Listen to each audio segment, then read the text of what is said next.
Daar is de vrijdagmiddagborrel. Ja, weer dansen met z'n allen, de tent gaat op en neer. De vrijdagmiddagborrel. Ja, het is weekend en dan gewoon voor weer. Dus geef hem een applaus. Tom Dumoulin. Ik kan maar daar zetten met hem. Ja. Michel ook? Ik ga lekker bij Marvin gaan zetten, Tom. Michel, Zit in begin? Ja. Ik heb mijn flesje water. Ik heb mijn flesje water meegenomen. Is dat de bedoeling? Ja, Geen zeker. bidon? Geen bidon, nee. Geen bidon. Plastic verspilling. Ja, is dat het niveau echt? Wiedix, Tom, hoe vaak hoor je die fietsbidon grappen? Heel vaak. Ja. En je zei laatst van... De meest gebruikte is toen ik nog wielrenner was. En ik zat s'avonds in een restaurant en ik word dan herkend. En dan willen mensen toch het ijs breken met een leuk grapje of zo. Dan moet jij niet fietsen? Ja. Ik fiets inderdaad om 9:30 s'avonds in de regen en 5 graden nog altijd. Ja. mensen denken, jij natuurlijk is onlosmakelijk verbonden met fietsen. Wat doe je zo nog meer dan fietsen? Nou, alles wat ik nog steeds doe, heeft nog altijd allemaal te maken met fietsen. Dus ik ben analist bij de NOS. Mm-hmm.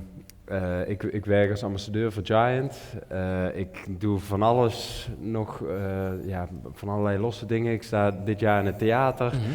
Boek uitgebracht vorig jaar, dus allemaal nog wel Je zit heel in erg. Sint-Jan-kerk. Sorry? In de Sint-Jan-kerk. In de Sint-Janskerk. Ja. Hey. Ja, nee, maar ik heb het druk zat, ja. Ja, en heb je onze podcast wel eens gezien? Nee, Heb nog je wel niet. eens nooit voorbij zien komen in het algoritme? Nee, het spijt me. Maar Tom deed nog niet zo heel lang zijn eigen social media. Hij deed aan het begin nog een beetje allemaal te wegen. Toch? Nou, ik heb tijdens mijn carrière ik ben geen social media man, echt totaal niet. Marvin Nu ook nog niet, steeds hè? niet, ik ben het nooit geweest. Ik heb er ook nooit iemand voor gehad. Alles wat ik plaatste en nog steeds, dat ben ik wel zelf.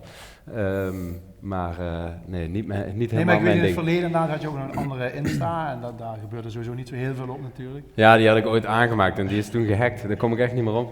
Dus dat is... Dus ja. daar loopt nog een Tom Dumoulin rond. Sorry? Daar loopt nog een Tom Dumoulin rond. Nou ja, dat ben ik dus zelf. Alleen, daar gebeurt niks meer met dat daar account. gebeurt Ik kan er ook niet meer op, maar ja, het is goed. Dus, Oké. Ja, we hebben een mooi instartje. En ik weet niet of je al ook kunt spieken op Marvin's en... Hij wilde niks weten. Wil je niks weten? Nee.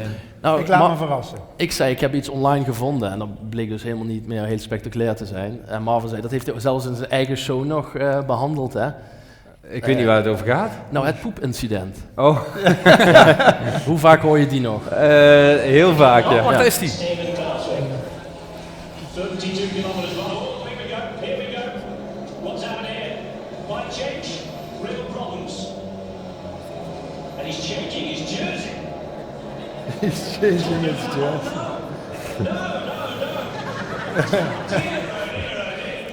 Ja. Ja, dat was een vervelend momentje. Ja, kijk. Als je moet, dan moet je, hè? Ja, als je precies. moet, dan moet Iedereen je. doet het natuurlijk. Maar wat maakt dit moment nu zo legendarisch of zo historisch? Nou ja, volgens mij ben ik de eerste en enige die ooit de Giro heeft gewonnen met poepincident. Dus, Applaus! wat dat betreft... Hij heeft ze gewoon allemaal een poepje laten ruiken. Ja. Maar dan is er nog ook gelijk je mooiste overwinning, of niet? Sorry? Dat is dan ook gelijk je mooiste overwinning. Ja, absoluut. Daardoor.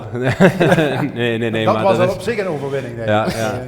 Nee, dat is zeker mijn allermooiste overwinning. Ja, maar heel als- bijzonder dat ik... dat had ik nooit gedacht. 10 jaar geleden, of toen ik als puber op het Bonnefante College rondliep, dat ik ooit de enige Nederlander zou worden die, tenminste tot nu toe, die de Giro wist te winnen. Dus ja, daar ben ik wel heel trots op. En terecht. En terecht. Ja, absoluut. Zeker. Ja, heel vet. Maar je zegt Bonnefante College, een echte zeng dus, hè? En ik heb op een kaartje staan. Een echte Genk spreekt Maastrichts, hè? Ja, Dus, Ja, dat is wel eens eigenlijk een dingetje waar wij ons afvroegen. Van, de 11e van de 11e geboren. ja, op zondag ook nog. Op zondag. Dus ja, dat is... In Maastricht. Ja, dan moet je wel de koning van Maastricht zijn. Maar helaas, er komt iemand zo meteen nog aan tafel zitten. Die is nog veel meer koning van Maastricht dan ik ben. Ja, maar helemaal niks van Maastrichts. Nee, ik, verstaat heb het een wel echte, ik kom echt uit een Maastrichtse familie, een Maastrichtse vader, die al mijn hele leven tot op de dag van vandaag Maastrichts tegen mij praat.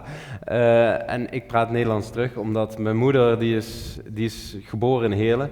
Ik weet het, ja, dat is maar weliswaar van 2 Brabantse ouders, dus die heeft nooit dialect gesproken, kan ze nog steeds niet.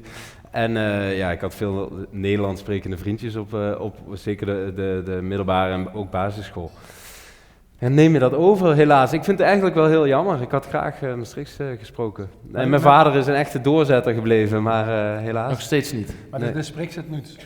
Nee. Helemaal Ja, ik kan het niks? dus, ik ben het volledig gewend dat er Maastrichts tegen mij wordt gepraat, dus het mag ook in Maastrichts, dat is helemaal prima. Oké. Maar ja, Als veer hij zit, vind ik gewoon niet meer streeks praten. Nee. Nee, maar als eenmaal die dingen gemaakt is, de link tot het Nederlandstalig, is het heel lastig om een dialect te omschakelen. En dan loes je iemand in de ogen en dan is het lastig natuurlijk het Nederlands te praten. Ja. Ja, alleen mijn vader, die in gezelschap schakelt hij wel eens over naar het Nederlands, ook tegen mij. Dan snap ik hem gewoon niet, omdat je zo niet, omdat je zo niet erop bent op ingesteld dat Hij spreekt altijd Maastrichts dus. Altijd, Want jullie, ja. jouw zusjes, die spreken ook gewoon Nederlands. Mijn jongste zusje spreekt wel met mijn vader dan weer Maastrichts. Ja, die had dus weer veel vriendinnetjes op de middelbare die allemaal Maastrichts praten en die wilden erbij horen. Dus die sprak dat eigenlijk in dat jongste jaar echt het slechtste van ons drieën. Alleen die is dat gaan oefenen met mijn vader, omdat ze natuurlijk bij de vriendinnetjes wilden horen. En ja, nu spreekt ze nog altijd gewoon Maastrichts met mijn vader. Dus ja, jammer, had ik misschien achteraf ook wel willen doen. Ja. Het is nooit te laat. Het is nooit te laat, dat is waar. Je Maar, bent nog jong. Je bent nog jong. Hè? Hey, maar Tom, ik vraag me af, hè. Gaat dan nu na je carrière, hè, gaat er een wereld voor je open of wordt die een klein beetje kleiner? Nee, nou die gaat, ja. Dat is een goede Goeie vraag. vraag, ja, absoluut goede En hij vraag. staat nog niet eens op het kaartje. Ja. Hij doet dat vaker. Nee, absoluut goede vraag. Nou, ik vond het wel heel bijzonder tijdens mijn carrière dat ik heb dingen gedaan die ik zelf nooit voor mogelijk had gehouden. Ik heb een wereld gezien die totaal onbekend was voor mij. Ik heb mensen leren kennen van allerlei culturen en landen en gebruiken. En ja, dat was fantastisch. Daar ben ik ontzettend dankbaar voor. Maar eigenlijk is die wereld dan ook wel... Je zit in een heel klein bubbeltje rond te rijden, ondanks dat je overal ter wereld komt. En nu ben ik veel meer thuis, maar eigenlijk doe ik veel meer verschillende dingen dan vroeger. Dus ja, is dat een antwoord op je vraag? Ja, zeker. Ja, een bredere kijk op het totaal. Hè? Met vader, hardlopen. Ja. Dat zijn ook wel mooie dingen wat erbij zijn kunnen kijken, toch? Ja, absoluut. Heel over het Maastrichts. Ga je kleine ook Maastrichts willen leren of dat zet je Ja, dan door ik dat het heb Nederlands een vriendin die uit Rotem komt, maar wel met 2 Maastrichtse ouders, dus die spreekt ook echt Maastrichts en niet Meersens.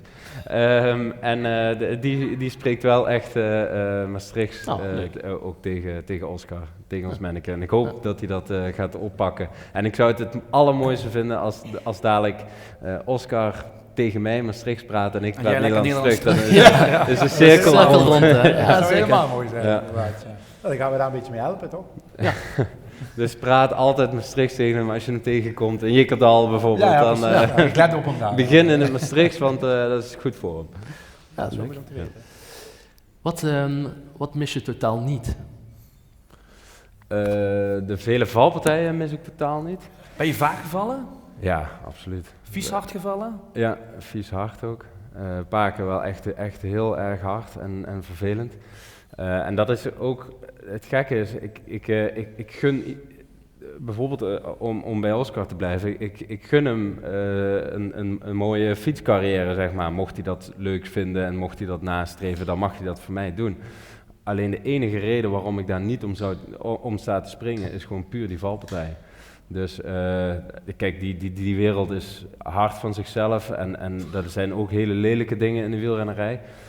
Buiten de valpartijen, alleen daarvan heb ik zoiets van ja, oké, dat mag hij voor mij gaan doen, maar die valpartijen, dat vind ik niet... Want die in die bocht was denk ik wel het heftigste, toch? Of niet? Ja, ik ben in mijn eerste jaar als prof ben ik direct heel lelijk gevallen tegen een vangrail in de Vuelta, in mijn eerste grote ronde. In een afdaling gewoon tegen de vangrail en eroverheen. ja, dat was meteen wel de ergste die ik ooit heb meegemaakt. En dat blijft toch altijd een beetje aan je knagen dan of zo'n... Ja, zeker. Ja. Ja, denk je zit dat gewoon tussen je oren voor altijd dan, als je op die fiets stapt? Ja, ik denk onbewust wel een beetje. Ik heb gewoon echt geen zin meer om te vallen. Ik ben de afgelopen jaar nog naar een gravelwedstrijd in Amerika geweest. En 2 dagen voor het evenement schoof ik onderuit. Een heel bochtje van niks. Ik reed ook helemaal niet hard, maar ik schoof weg en ik kwam lelijk terecht op het gravel. En dat is zo'n pijn. En ik dacht echt, dit had ik dus een paar keer per jaar vaak wel. En bijna iedere wielrenner heeft dat een paar keer per jaar. En dan op de een of andere manier went dat ook weer. Dat is ook weer heel gek. Maar je stapt op en je hebt geen andere keus dan zo snel mogelijk weer op te staan en door te gaan. Ja, eigenlijk bizar als je nu... Ja, nu bleef ik lekker kermend van de pijn liggen. Toen dacht ik, zo voelde het weer. Ja. Maar dat is ook in zo'n groep, hè, als je ziet hoe hard jullie fietsen, hoe dicht op elkaar, achter elkaar en hoe dan iemand... Ja, absoluut. Ja, het materiaal is ontzettend verbeterd de afgelopen jaren. Dus allemaal schijfremmen bijvoorbeeld hadden we vroeger niet. Nou, het remt allemaal fantastisch en veel beter dan vroeger. Alleen het zorgt er ook voor dat je... Omdat het zo goed remt, ga je nog korter op je voorganger rijden. Omdat je denkt, ik heb toch die goede remmen. En ja, het wordt zo, terwijl dan hoeft er maar 1 ding fout te gaan natuurlijk. En zeker als je het zelf niet in de hand hebt, hè? Ja, absoluut. Ja, dat is in een peloton voorganger met 200 anderen. Ja, dat dan op het asfalt hard in de dan, remmen knijpt, ben je af. Hè. Dan, ja. Dus nee, dat ga ik zeker niet missen. En met hardlopen heb je dat minder? Nou, daar val ik wel duidelijk veel minder, ja. Ja, je valt wel op. Ja. Toch? Je valt wel op door de tijden. Tijd? Ja, weet je, ik vind hardlopen hartstikke leuk. Maar het is voor mij wel echt hobby. En natuurlijk, ik heb nog die conditie van ik heb niks anders gedaan, 15 jaar lang dan topsport bedreven. Ja. Dus ik heb 15 jaar lang niks anders gedaan dan mijn lichaam optimaal getraind te laten zijn. De appel of de kiwi. Op duurvermogen, ja, precies. Maar op duurvermogen, dus ja, als ik dan nu ga hardlopen, dat pik ik wel vrij makkelijk op. En dan zie je dat duurvermogen dat ik door de jaren heen heb opgedaan, dat ook weer van pas komt bij het hardlopen. Ja, en wat ik super leuk vond, er is een keer een jaar geweest dat Max Verstappen zijn eerste Grand Prix won. MVV kon promoveren ten koste van Roda. En jij pakte de winst. En het eerste wat je vroeg... Dat was de eerste vraag, ja. Na de finish zei, wat heeft MVV gemaakt? Ja. Dus een echte diehard MVV-fan. Echte diehard. Ja, toch? Nou, ik vind het hartstikke leuk om heel af en toe naar een wedstrijd te gaan. Dan geniet ik er ook echt van. Ik ben echt een voetballiefhebber. Nu nog steeds? Ja, bij nu MVV? nog steeds. Daar geniet je dan ook van? Ik moet heel eerlijk bekennen, en ik kijk even om me heen of ik dat mag zeggen. Ja, ik ga vaker naar Fortuna dan naar MVV. Ja, maar die snap ik ook wel. Ja, dat kan eigenlijk niet, hè. Maar we hebben een leuk clubje, ex-renners die wonen in de omgeving en ook wel van voetbal houden. En maar die zijn allemaal een beetje... Dit krijg je toch niet meer goed gepraat. Nee, precies. Die zijn allemaal een beetje naar Fortuna aan het gaan. Maar dan vind ik het beter als je naar Fortuna gaat dan dat je naar Roda gaat kijken. Dus ja, dan is het dan weer een beetje vergeten. Maar volgens mij zit er nog iemand in de zaal die ook ooit van MVV naar Fortuna is gegaan. Maar dat komt volgens mij straks nog. Komt straks. Oké. Ja, en vader zijn. Dan gaat dat toch een heel luikje voor je open dan weer. Ja. Ik vind het fantastisch. Ja, ik vind het heel bijzonder. Ik vond het ook wel heel pittig het eerste jaar. Ja. Ja, het begint nu. Dat kennen wij niet, hè? Nee. Jullie zijn alle 3 vader, hè? Ja. Ja, ik vond het ook pittig. Ja. Het is een energieke manneke, laat ik het zo zeggen. Dat is alleen maar goed, toch? Hij heeft het niet van een vreemde, ja. Ja, en wat vind je dan het mooiste? Nou, het begint nu de laatste maand. Hij is nu 1 jaar en 2 maanden. En hij loopt sinds een maandje. En hij begint wel meer te communiceren. Ja, nog niet echt praten, maar we begrijpen elkaar beter, laat ik het zo zeggen. Dus ik vind het wel steeds leuker worden. En het is, hij geeft ook echt knuffels en zo, wat je natuurlijk in het eerste jaar, doet hij dat niet echt van hem. Maar ja, nu pak je hem op en dan pakt hij echt vast. En dat is wel heel erg leuk. En dat wordt alleen maar meer en erger. Ja. Als je dan vastpakken. Zo. Ja. Ja, die kent ze nu maar. Die Ja, die van zeker. die pakken. Die kunt stoeien met die van die. Nee, ja, ik heb soms dat ik denk van, doe een beetje rustig. Dan zegt ze, let op mijn haar. Pas op mijn oor. Niet van, je doet me Nou, pijn, net let met op een mijn haar. microfoontje opdoen, zei mijn oudste al, pap let even op, want achter bij een haar zit het niet. Wacht, toevallig iemand in een fun bezig. Dat was Dat al de zeker, vraag van hè? Marco toen straks. Een beetje Ja, mooi, hè? Ja. Marvin. Nee, dus Tom, ik wil je hartelijk bedanken, want dit was natuurlijk super dat wij jou hier aan tafel mochten hebben. Dat waarderen we ook dat je tijd voor ons hebt genomen. Maar we hebben dan nog even het stukje van het boek, hè? Dat is over nog even heel Dat kort. boek, ja. Want Jerome sliep geloof ik. Ja. Ik weet niet of hij dat niet... nee, Is er nog? Hij wou de podcast aan het luisteren.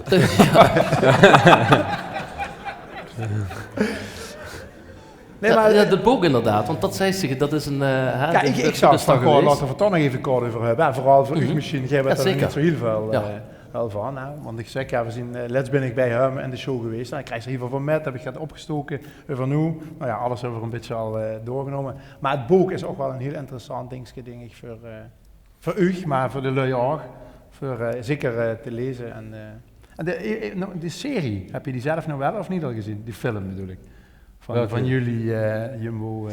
Nee, er is één documentaire gemaakt door de NOS. Nota bene mijn werkgever nu, maar waar die de ploeg heeft gevolgd in 2020. In coronajaar was het Tour de France. En ja, dat was ook het jaar dat ik het heel erg met mezelf heb geworsteld. Totaal niet vooruit kwam voor mijn gevoel op de fiets. Uiteindelijk werd ik nog wel zevende in de Tour, maar dat was echt wel mijn diepste moment, eigenlijk, of diepste periode in mijn carrière. Ja, en ja, dat is dus helaas verfilmd geworden, of in ieder geval in documentaire gezet geworden door de NOS. Ja, dat hoef ik niet per se terug te zien. Daar ben ik niet echt trots op die periode. Kijk je dan helemaal gewoon niet? Ook een beetje nieuwsgierigheid van, ja, hoe ik sta. Nee. Ik heb helemaal geen zin om mezelf terug te zien in een periode dat ik heel ongelukkig was. Mm-hmm. Nee, dus... Maar dat zijn ook niet dingen die gevraagd worden. Het is gewoon van, joh, ze gaan een documentaire maken. Ja, de ploeg heeft dan gewoon een contract afgesloten met de NOS. Ja. En heeft eigenlijk de NOS alle rechten gegeven van, nou ja, jullie mogen de bus in, jullie mogen alles filmen in de auto's, in de hotels, op de kamers, alles. En daar heb je dan als renner heb je eigenlijk je portretrecht ook weer afgegeven aan de ploeg. En de ploeg die verkoopt dat in principe weer door aan de NOS. En daar heb je dan als renner heel weinig over te zeggen. Wat eigenlijk best een kwalijke zaak is. Ja. Maar goed. Dus een minder leuk iets om terug te kijken. Maar het boek is inderdaad wel een ding om denk ik positief daar na ben te ik kijken. ik heb inderdaad met Nando Boers, de schrijver, na mijn carrière zijn we op pad geweest naar belangrijke plekken die belangrijk waren voor mijn carrière. We zijn naar Italië geweest, naar Noorwegen, waar ik wereldkampioen tijdrijden werd, en naar Andorra, waar ik de koninginnenrit in de Tour de France won. En along the way, zeg maar, tijdens die reis hebben we allerlei gesprekken gevoerd over mijn carrière en daar heeft hij een boek over geschreven. En daar ben ik eigenlijk... met het resultaat ben ik hartstikke tevreden, maar vooral de weg daarnaartoe, of in ieder geval de reis die we hebben gemaakt en de gesprekken die we hebben gevoerd, dat heeft mezelf ook ontzettend geholpen op een hele andere manier terug te kijken op mijn eigen carrière. En eigenlijk dat boek heeft mij geholpen om met heel veel trots en blijheid en dankbaarheid terug te kijken op mijn carrière. En, dat in is plaats van heel, dat heel mooi. stukje waar je eigenlijk door gestopt bent, zeg maar, om daar te stoppen met, dat was het. Om daaruit weer... Ja, zeker. Al had niemand het gelezen, behalve ikzelf, dan nog was het een groot succes geweest. Het boek is wel al uit. Ja. Dus misschien een tip voor de feestdagen onder de boom. Ja, wie weet. Ja, toch? Ja, dat kunnen we elkaar een beetje helpen, hè? Dat zie je wel. Ja. Wees maar niet bang, ik krijg maar 70 cent per boek, dus daar word ik echt niet rijk van. Tom, hartstikke bedankt. Hou je trouwens van een lekker biertje? Daar hou ik wel van, zeker. Nou, dan hebben we hier, als het hebben goed leuke is, verrassingen. Weet je waar iemand dat even kan pakken, inderdaad? een klein Ik zie al iemand presentje lopen. als dankbaarheid richting jou dat je wou komen. Zal ik Dankjewel. even Kijk pakken? aan. Ik ga Applaus even voor Tom, pakken. dankjewel. Oh, dit is wel. Dank je. Een Xmas Tricksters. Het criterium. Goed zo, Jerome. Goed zo. De teren zo. Heerlijk.